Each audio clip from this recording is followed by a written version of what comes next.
all set. So we just have 10 minutes until we go. So probably use the bathroom, we get a drink of water or something, whatever you need.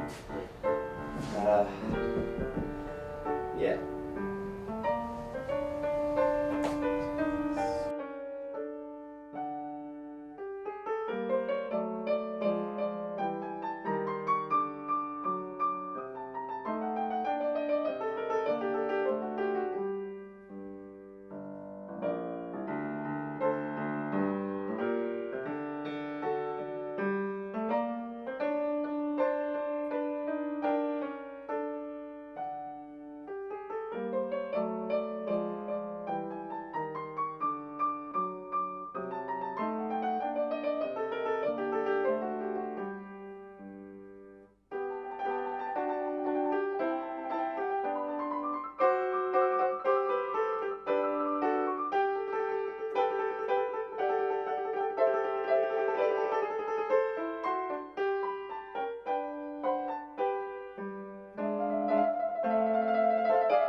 Welcome to the Penn Master of Behavioral and Decision Sciences program's information session. My name is Chris Nave. I'm the Associate Director of the program here at Penn, and I wanted to welcome you. We'll be chatting about behavioral science for the next 30 to 45 minutes, and then I'll be able to answer many of your questions about the program. So in order to kind of get going and look at how the chat function works, I'm hoping to get you to do a task for me. In your chat box, I think it's in the right part of your screen, I'm looking to hear from what state or country you are currently streaming this from. So if you can just take a minute and type in where you are currently streaming this from, that will kind of help show you where the chat box is, where you can ask me questions towards the end of the session. And it's always nice to hear and see kind of where people are streaming this from. So take a minute and do that, and we will get going with the presentation. So one of the things that we'll be doing today is we'll be talking about the differences between behavioral science, how it differs from data science and behavioral economics and some other areas of discipline, and the interdisciplinary nature of our program and what we offer. Okay. So while you are starting to type in where you're coming from, I will kind of get started with my presentation. Here we go. So we have people chatting with us from Taiwan and Indiana, India, California. It's very early for you in California. China, welcome. Toronto, Pennsylvania and Florida, California, welcome. All right. So let's talk a little bit about the purpose of this program. It is quite a unique program. And we're looking to do a few things here. So we're looking to equip students with the skills to understand the process behind how we make decisions. Not only is it the process by which we make decisions, it's the information needed to make really good decisions. And then we look very carefully at how do we evaluate what makes a good decision from maybe a not optimal decision. And we do this all through a very broad lens. So we take a comprehensive approach where students take all of this knowledge in the hopes of enacting some kind of behavioral change. And the unique part about this program is that you're learning how to institute behavioral change both at the individual level and at a broader group or collective level. And this differs a bit from data science, which is a really important field that's extracting information from multiple sources. But what they tend to do is take information and look to get the kind of what is going on in a particular company or field. What behavioral scientists are looking to do is starting to answer the questions of why is something happening, or what if? What if we instituted a particular intervention or policy? What would the effects be? And so understanding how decisions are made and how to properly design behavioral interventions is a key component of our program. I'm looking at some of the upcoming, somebody from Wyoming and Singapore and the United Kingdom, Minneapolis, Rio de Janeiro, Brooklyn, Philadelphia. Again, welcome to the session. I wanted to start with a quote from our faculty director, Christina Bicchieri. She is internationally known for her work in social norms. And she discusses the program with respect to approaching behavioral and decision sciences in terms of what someone is doing and why they do it, and then trying to discover what we can do to affect that change. So again, it's really trying to uncover the processes and mechanisms behind behavior change, behind why we do the behaviors that we do in order to try to be effective. So in many cases, interventions are designed and they're not designed optimally, or they don't create that behavior change that we're hoping for at the level that we want. And so what we can do is carefully unpack and see either what's going right with a particular intervention or what we can do to be even better in our approach to instituting behavior change. There's three components of our program. We have a theoretical emphasis, a quantitative emphasis, and an applied emphasis. So you're going to get all of the various theories out there from psychology and behavioral economics and political science and sociology and anthropology behind why we do what we do, why we behave in the manner that we do, and how we make particular decisions. You're going to get training in the classroom and out in the lab, out in the field, looking at data, analyzing data, quantifying the various projects that are going on related to behavior change and behavior science. You're going to understand how to do things like models and design analysis and intervention analyses. Then there's also an applied component. So this is a professional master's program with one of the things that we're hoping to do is that all of our students leave with a portfolio of work that they can show a future employer or a graduate program to show how they took the various knowledge and skill sets from the classes and the work that they did in our program to understand how behaviors and behavior change works and how decisions are made. So that applied component takes many forms, and we'll chat a lot about that in a bit. So again, people coming in, just share kind of where you're streaming this from. People are streaming it from Maine and DC and Philadelphia and Texas. Welcome. So this program, we're trying to have people acquire tools to diagnose and measure behavior. There's an individual and collective focus. So this is not just nudge or the theory of nudge, which is largely individual based.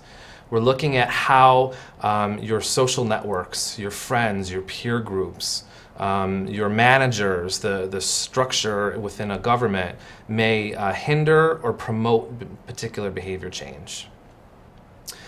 These tools can be applied to help solve or address practical problems in a very wide variety of fields. So our students are coming from a wide variety of from industry and a number of undergraduate majors, and you'll be able to see the very diverse applications of behavioral science. So this is an interdisciplinary program. We're housed in the School of Arts and Sciences. We're not within a business school or in one kind of more narrow area. So it allows our students to get core training and then specialize across, to utilize many of the talents that we have at Penn across various colleges in order to round out your skill set and knowledge. It's a professional program and it's 1 calendar year. So most of our students complete the program in a year. They take 4 courses in the fall semester, they take 4 courses in the spring, and they tend to do their capstone project throughout the summer, which is usually from May to August. And again, that is an applied hands-on project that we'll talk more about. Our faculty director talks about the program it will prepare you to face multiple challenges in the world with respect to modeling, measuring, and intervening on social behaviors in a variety of real-world contexts, and at both the local and the global level. So we have students coming from multiple countries from all over the world, coming here to study, to understand behaviors and how decisions are made. It's a complex process, understanding how behaviors are made, and particularly in how we can affect change. And so we spend a lot of time carefully crafting curriculum to kind of address the complexities of studying humans and human behavior. So, a few things that we would like our students to be able to do when they leave the program. The number one thing that we really want to make sure that our students can do is be able to translate academic content into actionable deliverables. So being able to take a dense empirical article or a theoretical article and be able to talk to a policymaker or an executive or a customer, a consumer of information, and being able to accurately describe and convey that information. There are many companies and nonprofits and government institutions that are looking to understand human behavior better, and they don't know where to turn. And we're grooming thought leaders in the field. We want people who have the right training, who can look at an empirical article or a white paper and look at the value added and how valid the particular article may be, and whether that's something that we can use, whether it's the methods or the questionnaire, the way that they assess behavior, whether that can be scaled or put into a different formula. So translating academic content, you'll have lots of practice in this program of writing about empirical articles in a very accessible manner. It's a really, really hard and important skill set to have. Along those lines, it's really, really important to learn how to design both lab and field experiments to test hypotheses. So, understanding the scientific method and how we can bring that both inside the lab and outside the lab to answer many problems or questions related to human behavior and decision making. You're going to learn how to model both individual and group decision making. You'll understand the behavioral and neural foundations of decision making. And you'll be able to create and analyze computational models of social emergence. So network analysis, organizational dynamics, the diffusion of behavior. So a lot of different domains that you can be exposed to better understand the decision-making process and how behaviors have a social component.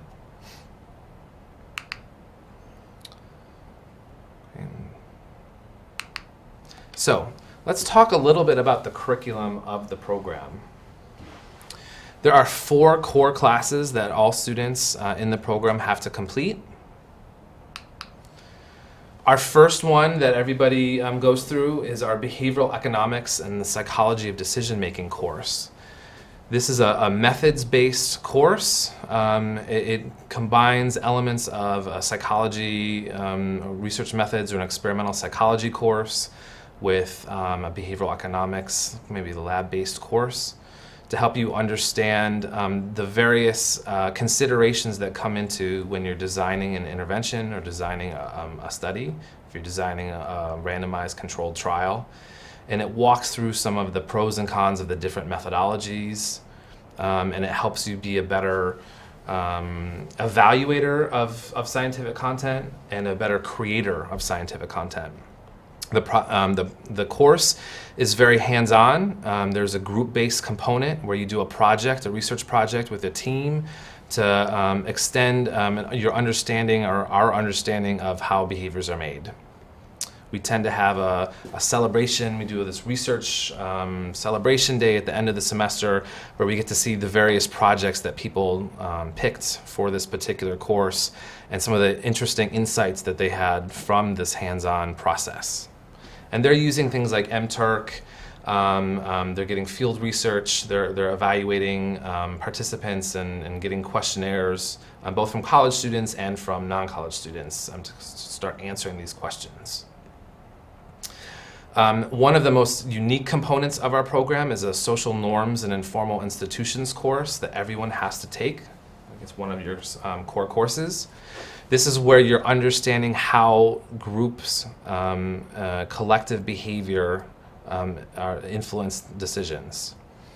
So again, the best design interventions may fail spectacularly if the structure of your social network or your bosses kind of undermine a particular policy that's in place. So even the best design interventions may not work, even designing a nudge technique, for example, may not work if there's not adequate buy-in from a particular social structure or for the group that's supporting a particular intervention.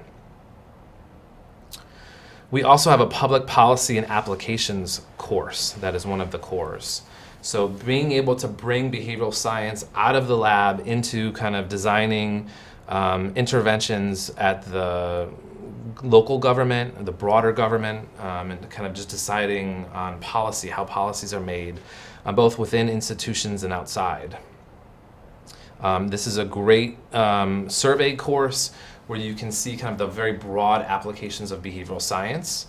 and how it has been used or how it's beginning to be used to sample a wide variety of questions related to how behaviors are made and how people make decisions. So this could be financial literacy, this could be why do some people choose to immunize their sons and daughters and others do not.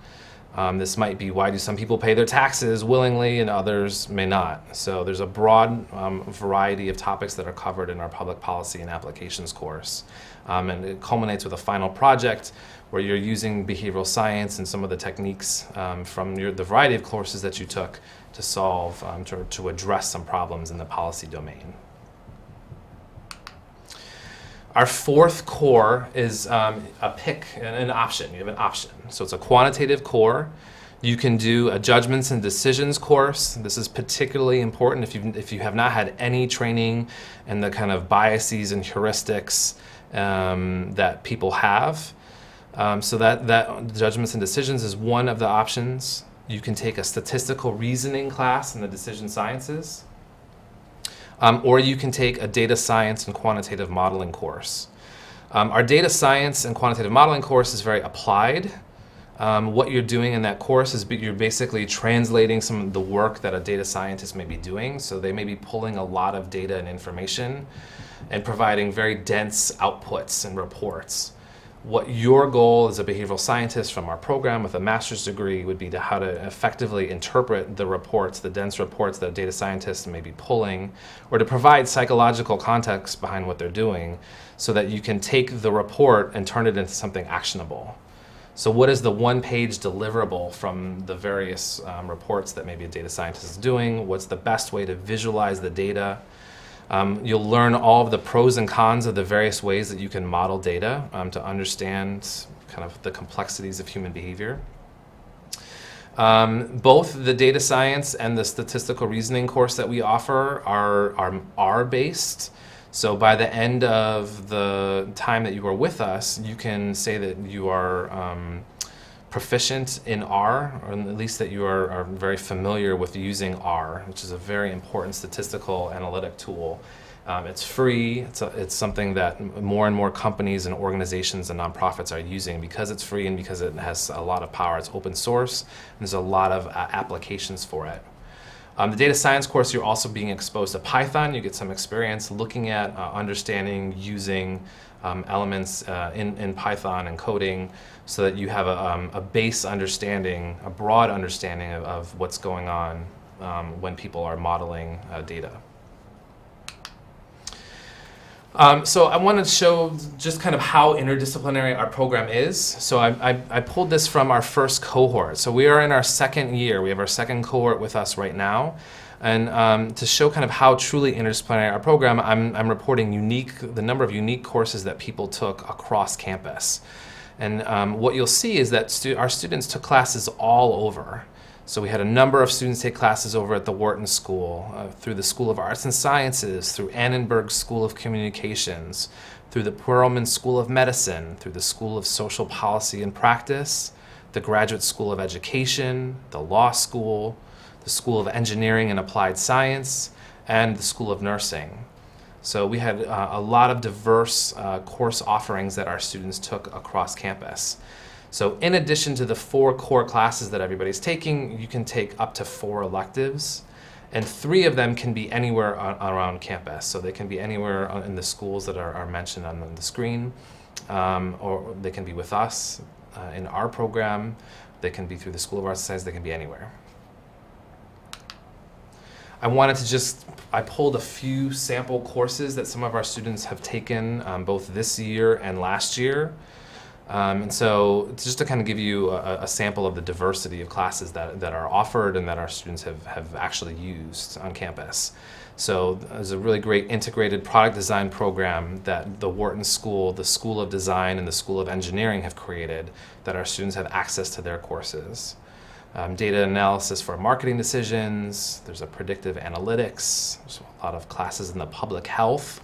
There's a new healthcare innovation program on campus, and a healthcare management program. There's fundamentals of health policy. Implementation science, which is a really, really hot topic these days. That's pre-intervention design, and all of the different things that scientists and practitioners need to think about before creating a randomized controlled trial. The course really kind of explores all of the different steps before designing an intervention that go into play. There are a wide variety of other classes, including things like risk analysis and game theory. And then we have access to some really great programs through the College of Liberal and Professional Studies, through the Organizational Dynamics program, the Fells Institute of Government, and many other programs across campus.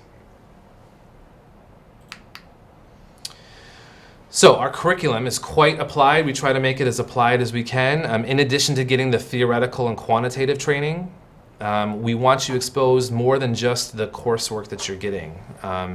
So the Penn brings in a lot of speakers. Many programs, the campus in general, bring all different kinds of speakers to talk about a wide variety of topics. We have our students go to a number of them, a number of speaker series across campus, with the idea that they need to write up a quick 2 to 3 sentence summary of what they saw. And it can be very challenging to report on a talk that might be an hour and a half in length, and be able to kind of boil down the key take-home messages of a particular speaker series or talk in 2 to 3 sentences. It's a good skill to practice, and so we do that, and we get feedback from our colleagues or fellow students on how to best kind of display that information, share that information. We have, most weeks, we have a professional development meeting where we get our entire cohort together. We meet with me. We bring in a wide variety of speakers and practitioners to talk about behavioral science. We bring in our affiliated faculty and the faculty that are in our program. We bring in career services to talk about all the variety of benefits that you have on campus.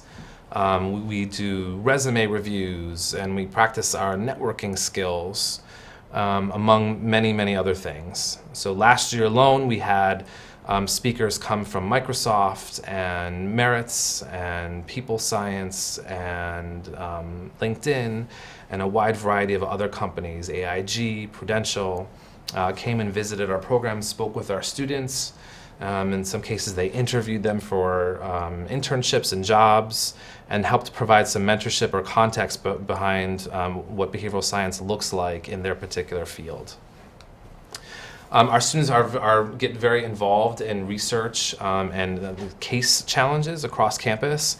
So some of these are program instituted. We have our own research or case challenges that a company may come to our program and say that they have a particular issue that they want to work on. So it might be an airline wants to figure out how to reward their most loyal customers in a more cost-effective way. Our students can think about how behavioral science and some of the psychological principles of decision-making and incentivizing may be, what approach might be the best to kind of help that particular airline company. Our students get involved in a wide variety of internships, both for their capstone and just throughout the duration of the time in their program, and RA positions across campus. So while our program does not offer our own like fully paid research assistant positions, there are a wide variety of both paid and unpaid positions across campus in the School of Medicine, over at the Wharton School, through political science and through psychology, really all over, that our students are actively involved in. So there's at least 15 or 20 of our students that are involved in work as we speak, and several others are working to get RA positions now. And last year we had a number of students get involved in research in a wide variety of ways. You will see on our website we have a large number of affiliated faculty, and they come from all different areas. What unifies them is that they have an interest in behavioral science, and they come from it from a very different perspective. And so the ones that I'm highlighting are ones that have been very active in our program within the last year. They've either mentored some of our students, or our students have taken classes with them. They've helped organize speaker series for us. And so Allison Butenheim is in the nursing school. What makes her interesting is she has an MBA. She's a frequent contributor to the behavioralscientist.org, which is one of my favorite writing websites. She's involved a lot with the city of Philadelphia and exploring how behavioral science may help improve the health and lives of its constituents. Dan Hopkins is a political science professor on campus. He's a co-founder of the Philadelphia Behavioral Science Initiative. We just had a conference on campus to look at the various ways that the city of Philadelphia is using behavioral science to kind of improve and enhance the residents of Philadelphia, their lives. Damon Santola is in the School of Communications. He just recently wrote a book on the spreading of behavior and the contagion behind behavior. He uses network dynamics to kind of explore and look at how messages get disseminated. The book, he has a new book out that you can get, and he's a first author publication in Science, which is one of the top journals that came out talking about social contagion. Joe Cable is neuroeconomics, his main area of specialty. He's also in charge of the MindCore group on campus. He does some really, really interesting work at the intersection of neuroscience and economics, and understanding from a more kind of neuro level how decision making is made. And then Martha Farah, she runs the Society for Social Cognitive Affective Neuroscience on campus. She's a world-renowned expert in neuroscience and the ethics of neuroscience, and we've had several of our students get SCAN certificates through her and her program. So let's take a minute to talk about the capstone process and how that works. So a capstone is not a dense academic thesis. It is really meant to convey your skill set and knowledge from all of the courses that you took and all the experiences that you've had while you're here at Penn. So the idea is that you're going to have a final, maybe it's like a consultant's report or a technical report, something that you can show a future job an employer or provide at an interview, show at a graduate school, how you were able to kind of extract information from the wide variety of courses that you took and piece them together to better understand the decision-making process or how to use behavioral insights to institute some level of change. So, there is certainly a component to this project that there's a literature review where you're having to extract the relevant information and articles and theories in the field, but you're also applying it into something. You're making a pitch or a case for why behavioral science can be used in a particular company or in a field. So, the capstone can be very applied where it's based off of an internship that you are doing, and there's a lot of leverage in terms of how that works. So it can be with one particular company. The capstone could be related to that field in general and how behavioral science may help that field in general.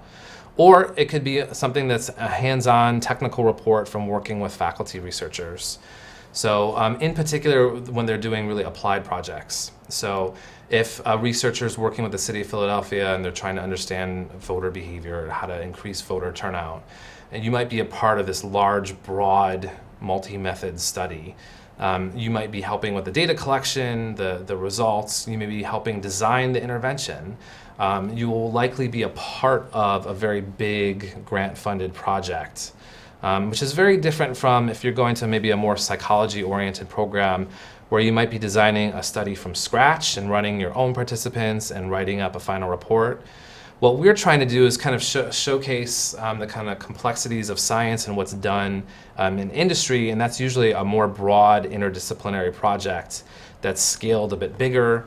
And so getting exposure to being on grant-funded projects or large studies that is examining actual behavior or interviewing people in addition to getting surveys and questionnaires is a way to more broadly understand and predict behavior. I'm providing just a list of some pictures of some capstone advisors from our first cohort. So again, just to kind of highlight the broad diversity that these projects were in terms of how they were mentored. So every capstone, you have a reader that is responsible for just kind of verifying the work that you're doing, that it is behavioral science oriented, that you're pulling the right resources, that they kind of help push you to where you need to be. And so Renad Bidas is one of the foremost experts in implementation science. She's on the health and health policy side. Enrique Fatas is one of our own professors. He's a professor of economics in the UK, but he also teaches and mentors and does research with our students and with our faculty director. He's more on the policy and economics side. Christina Bicchieri is our faculty director. Her expertise is in philosophy, cognitive science, and social norms. And so our students, she has a lot of projects related with UNICEF, with the Bill and Melinda Gates Foundation, all over the world. And so a lot of her work is very development oriented and exploring kind of how collective behavior change can be affected. Barb Mellers, she's a Penn Integrates Knowledge professor. It's one of the highest designations that you can get on campus. She's in the School of Psychology and at the Wharton School. And she's taught for our program and supervised capstones. And then finally, one of our own instructors and teachers, Nazli Bhatia, she's a senior fellow, a researcher. Her expertise is in negotiation and negotiation strategies. And she both teaches and does research for us, for Wharton and the School of Psychology. This is just a sampling of the many faculty that you can work with. I pulled some of the titles of the capstone projects, again, just to give you a really brief understanding of what you can do for your capstone. Some of these were projects from a class that students expanded into something larger. And so behavioral interventions to combat human trafficking in India, nudging employee satisfaction in the workplace, using behavioral economics to implement evidence-based practices in mental health settings, combining theory and analytics to optimize Global Health Corps' application review process. I have a few more.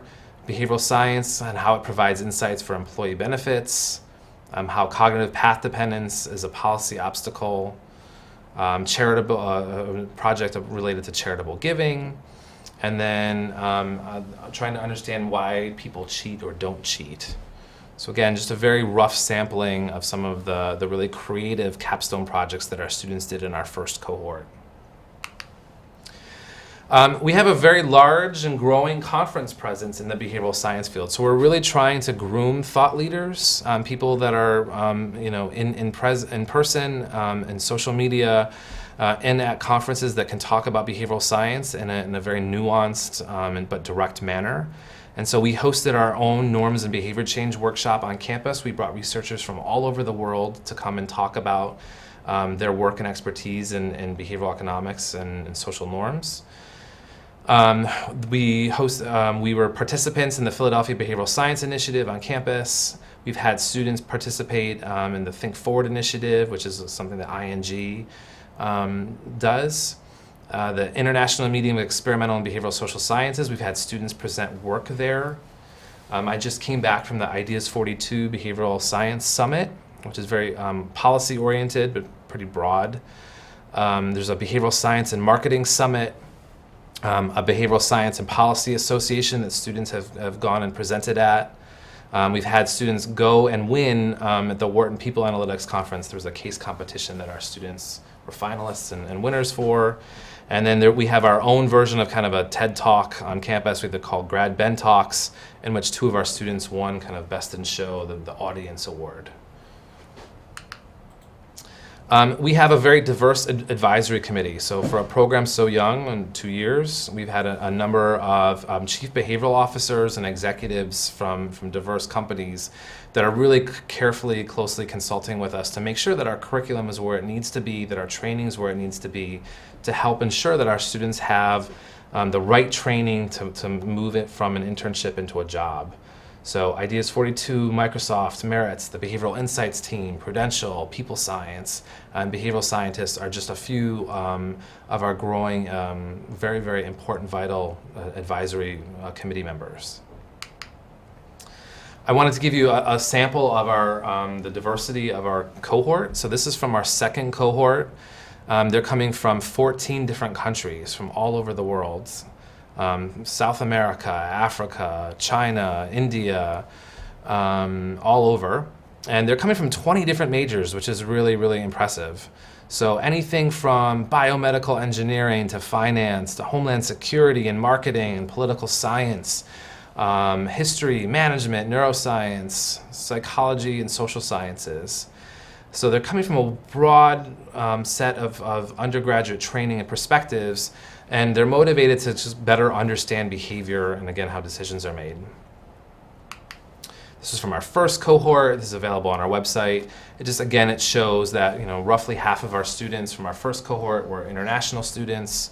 Roughly half came from industry. They didn't come directly from undergrad. They came right from a wide variety of fields in industry, from a number of majors. And about 75 to 80% of our students in both of our cohorts have been full-time.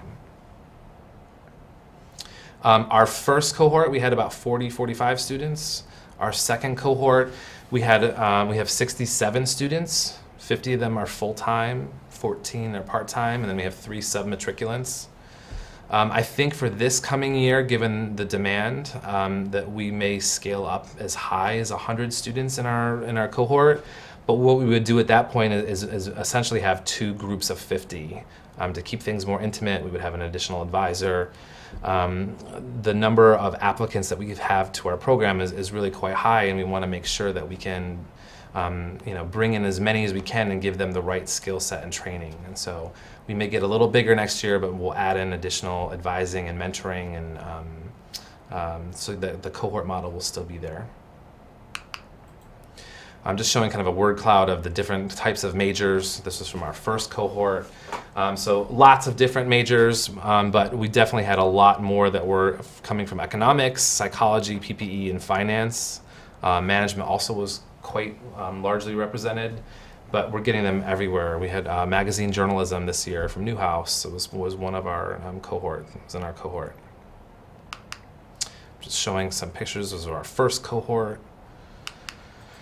This was during our poster presentation, so our 501 class, our behavioral economics and psychology of decision making. This is our end of semester poster presentation competition. This is just one, this is the behavioral economics class. It's very team oriented, so you're sitting in your groups and you're talking about different projects. You're doing case reviews.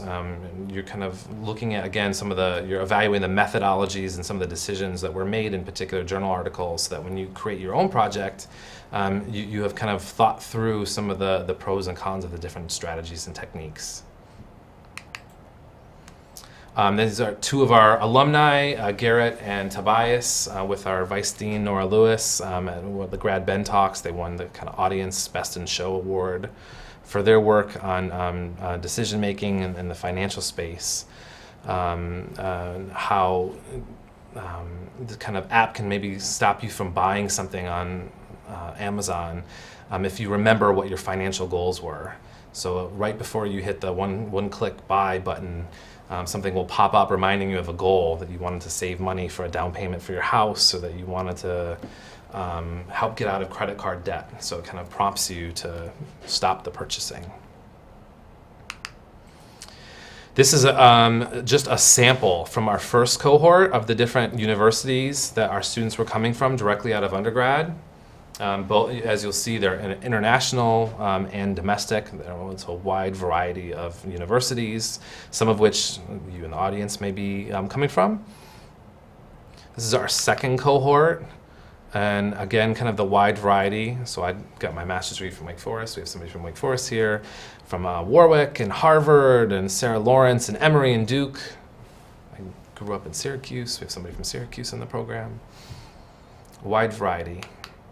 And then these were the employers that our students they left their position, or they're kind of on a sabbatical, on a break from their current employer, to come to our program to learn behavioral science. And sometimes they're going to go back to their particular company that they were a part of to bring behavioral science to them. In some cases, our students are looking to pivot into a new area.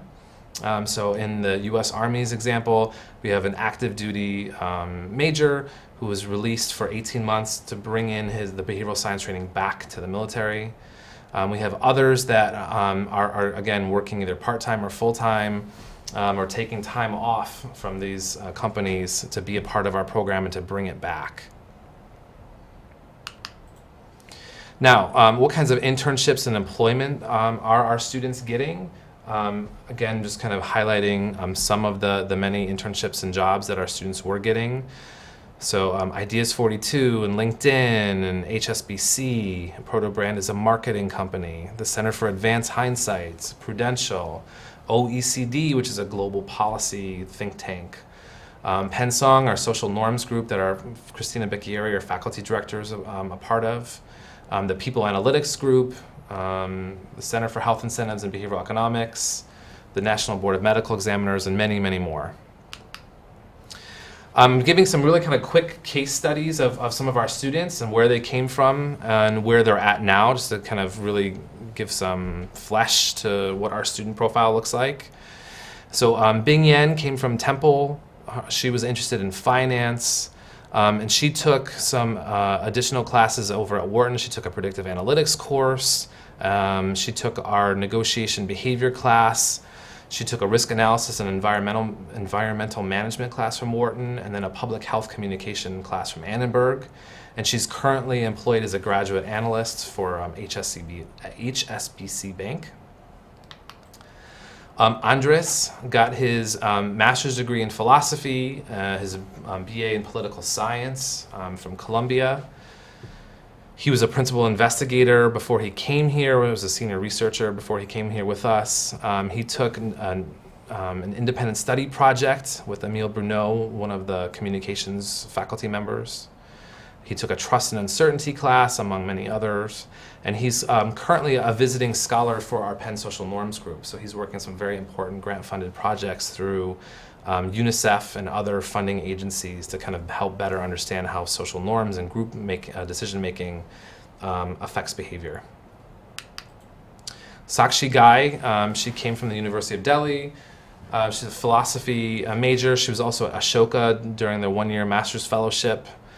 She's presented work from the program at an international behavioral economics conference.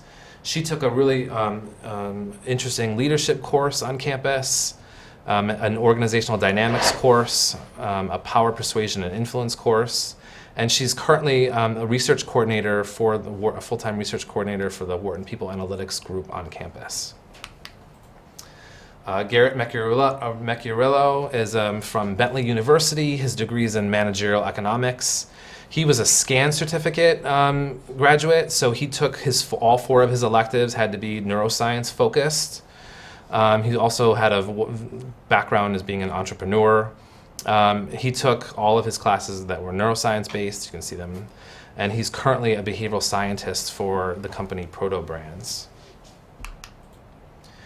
Tobias Nasgard, he came from Lindenwood with a business economics degree. He was also a championship hockey player. He was a co-winner of the Think Forward Initiative grant competition, small grant competition. And he took an impact investing class at Wharton, a product design course, a quantitative modeling course, among others. And now he's an aftermarket manager for a group that works under IKEA in Sweden. Francesca Papa, she came from Rome. Her degree was in PPE.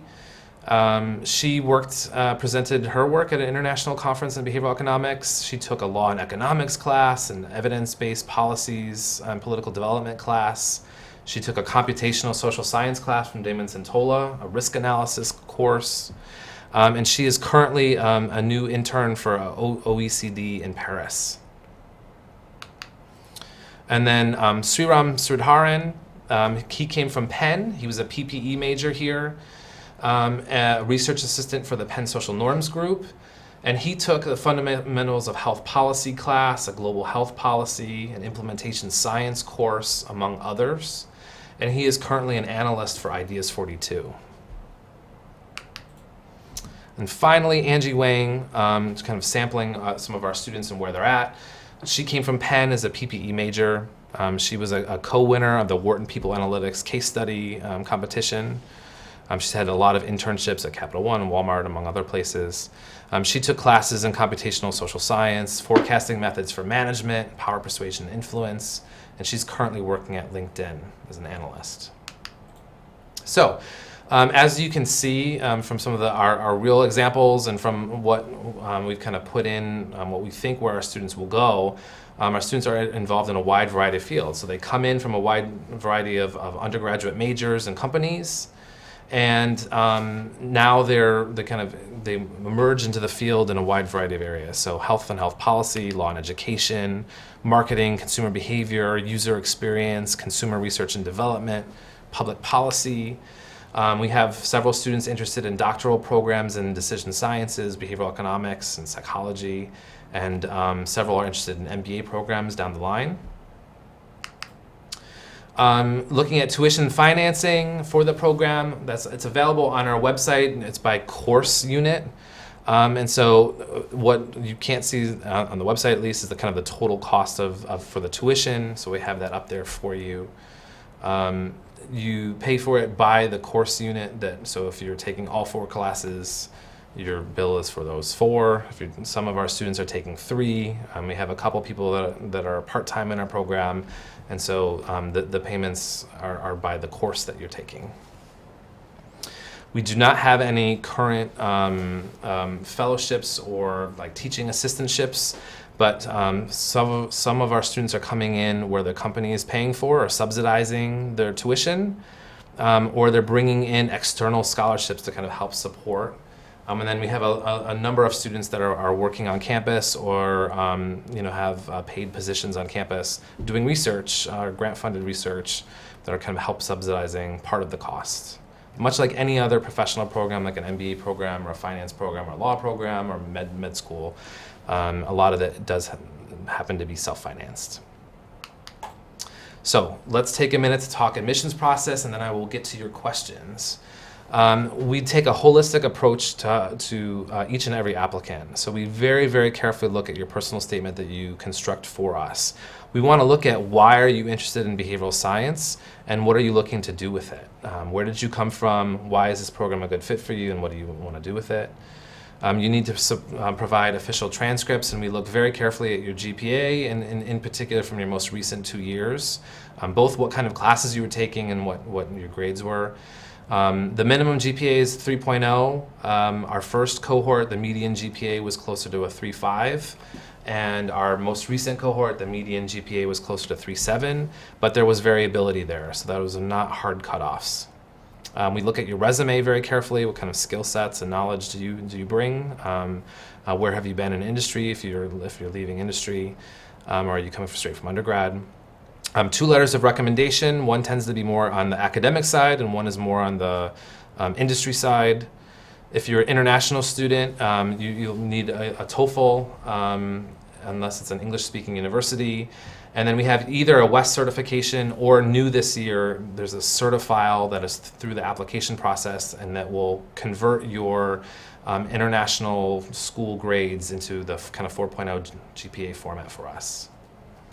I want to take a minute to talk about GREs and GMATs. We do not require them, and we don't recommend that you submit them to us. They're not predictive of success as a graduate student. And so making somebody that's been in industry for a long time study and pay lots of money to take a test that doesn't predict performance in this kind of a program is not an effective use of anybody's time. So even if you have taken your GREs, it costs money for you to send it to us.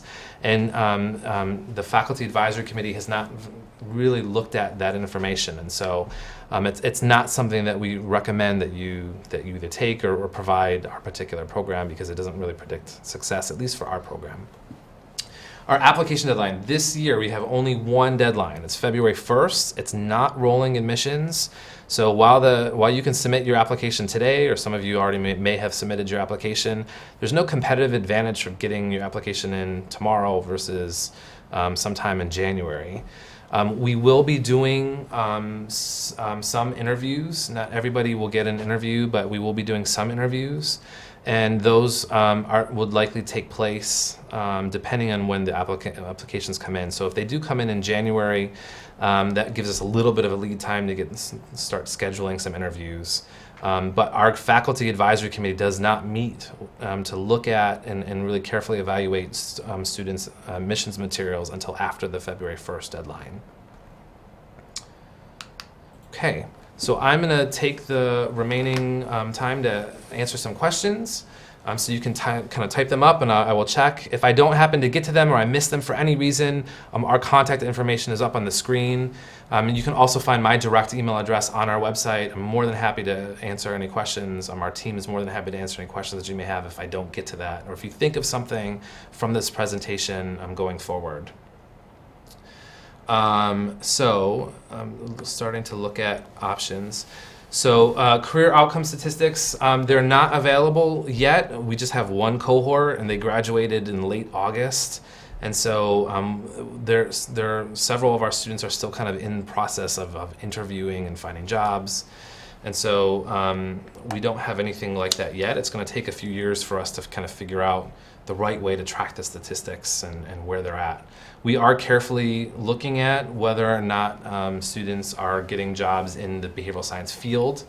As many of you know, it's not the most clearly defined field, and so our students have to do a lot of educating. Our programs do a lot of educating about what a behavioral scientist does. And it's usually a lot of excitement for these companies and employers are looking to find ways to work with our students. In terms of personal statement length, there is no kind of mandated length. It's really how long does it take you to tell your story about why you're interested in behavioral science, what you want to do with it, and why Penn is a good fit for you. So if you can accomplish that in a page or 2 pages, that's great. Longer is not better. I read everybody's personal statement, and I don't need to read an 8-page personal statement if you can accomplish it in 1. So don't think longer is better, but just clearly articulate where you're coming from, what you want to do with the degree, why behavioral science is important to you. Computer skills. Are computer skills a plus to the application? I think yes. That certainly when you leave the program, we want to make sure that our students have particular skills in like R and Python, Stata, SQL, and so forth. If you're coming in with that and that's part of your resume, that's great. That's one piece of information that we would look at. So we look at what kind of knowledge and skills, abilities you have on your resume, and that would certainly be an indicator for us. I will say that GPA matters very heavily to our faculty advisory committee and the courses that you took and the grades that you got. But also your resume, what you've been doing, what skill sets you have, what companies you're a part of, and what positions you're in matter quite a bit as well.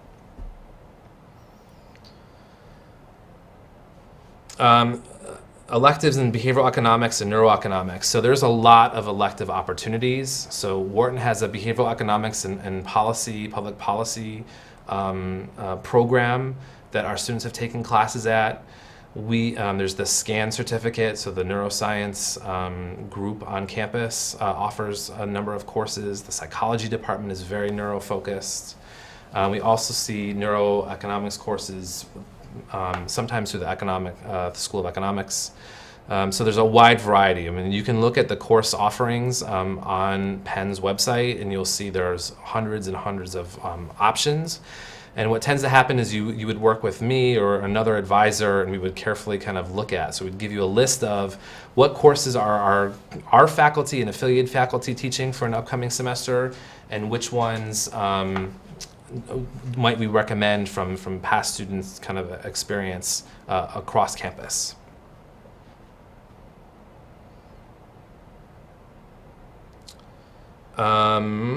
Research that professors. So available research that students do available. So we're putting some of our capstones up online for people to look at and evaluate. We're in the process of doing that since we just recently obtained people's capstones from our first cohort. We also, our social media is a really great place. So on LinkedIn and Twitter in particular, we've been posting stories of our students and what they're doing, what research they're doing, what presentations or conferences they're reporting their work at. And we'll also host some of their research projects where they've been published and so forth on the site.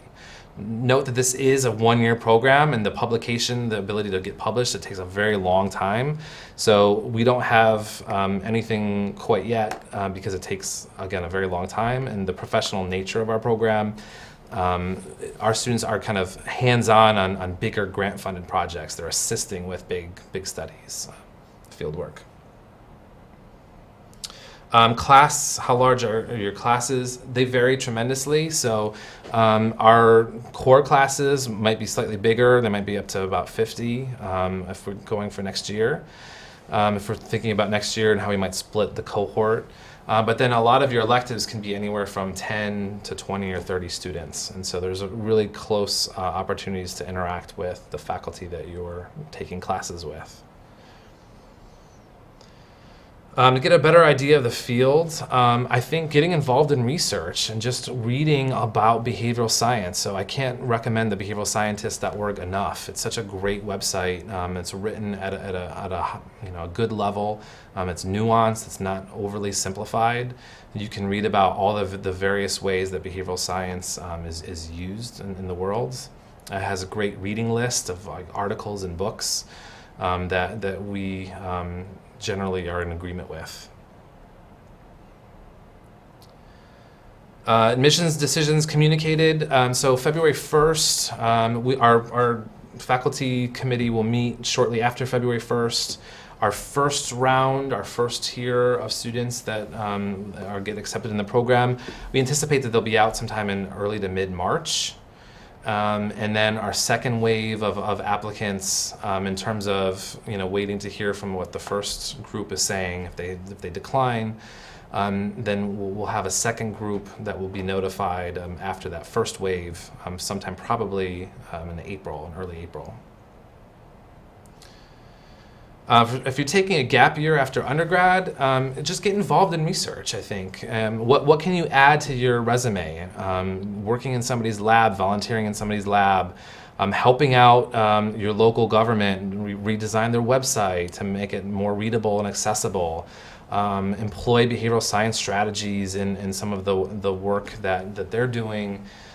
Read about nudge and thinking fast, thinking slow, and Christina Bicchieri has a Norms in the Wild book that's very accessible. Get yourself exposed to behavioral science and those concepts and see if that's really the right path for you. This is not an MBA program or Masters of Finance or a psychology program. It's interdisciplinary, our students in our program works to really kind of clearly articulate what behavioral science is, and we work very hard to try to be thought leaders in this field. Prereqs, good, thank you for asking about prereqs. So you have to take a statistics course and then either a game theory, judgments and decisions, or microeconomics course before you join our program officially in the fall. So you don't need those before you apply to the program in by February 1st. But you need to make sure, if you're accepted into the program before you come and join us, that you can give us your transcript that shows that you've taken a class like that. And you can do a Coursera, an online course. Penn offers courses. As long as you get a grade for it or a certificate that shows that you've completed a statistics or a microeconomics.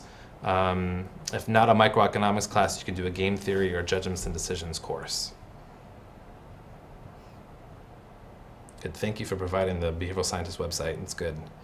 Also, we are doing a lot on our Twitter and LinkedIn page, so you'll be able to see a lot about what our current students are doing, what our faculty are doing, what our alumni are up to, and what kind of events we have on campus. If you're accepted in the program or you find yourself in the Philadelphia area and you want to come and visit and speak with me, we can always arrange that in the future. A general microeconomics course is perfectly fine. It doesn't need to be anything overly detailed. Great. So we are concluding. What I invite you all to do is please use the email on the bottom of the page or my direct email address. I would be more than happy to answer your questions in the days ahead. I look forward to getting to meet and know all of you, and thank you for taking the time out of your day to talk a little behavioral science with me. Thank you.